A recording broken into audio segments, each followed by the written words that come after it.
Nous avons le sentiment de vivre depuis quelques années une crise des limites et même, pour certains, un écroulement des bornes.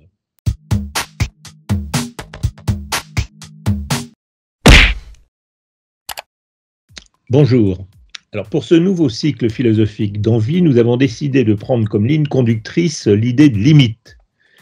Elle devrait nous permettre d'analyser l'évolution contemporaine des idées et des mœurs qui nous plonge parfois dans l'étonnement ou même dans le désarroi. Les philosophes ont coutume de distinguer les limites, en allemand Grenze, et les bornes, en allemand Schranke. La borne, c'est la marque de l'extrémité. Au-delà, il n'y a rien. Par exemple, la tolérance a des bornes parce qu'il y a des idées intolérables. La limite, au contraire, c'est ce qui sépare, ce qui distingue. C'est une frontière qui a deux côtés.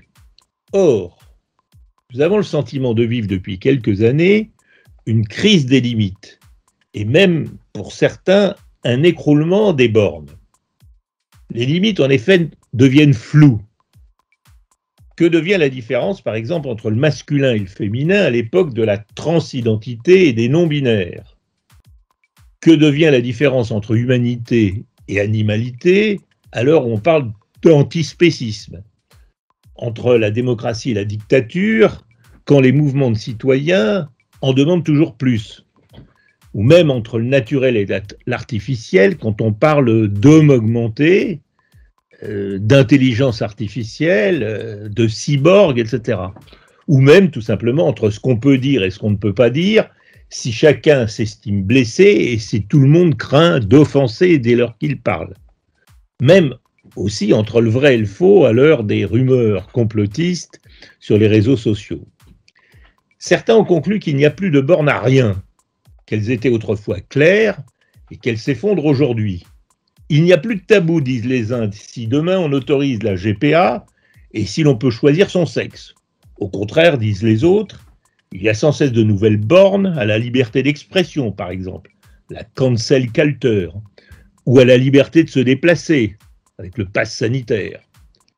Quelles sont les conséquences pour ces crises dans les notions de limites et de bornes pour nos existences et pour les entreprises?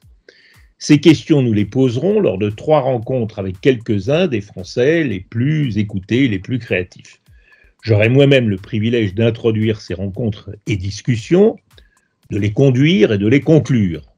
J'analyserai avec vous ces déplacements incessants de limites à la lumière de la révolution anthropologique inachevée et surtout inachevable que connaissent les pays occidentaux depuis les années 60 du siècle dernier. Révolution hédoniste, individualiste et libérale, qui fait de la quête du bonheur et de la liberté, et surtout de la souveraineté individuelle, les valeurs suprêmes. Pour quel bénéfice et à quel prix?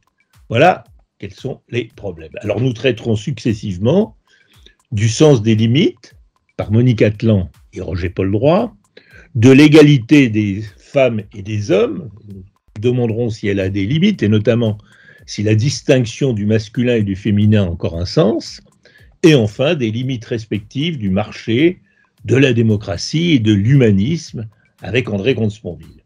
Je vous donne donc rendez-vous le 27 septembre pour le début de ce nouveau cycle philosophique d'Envie.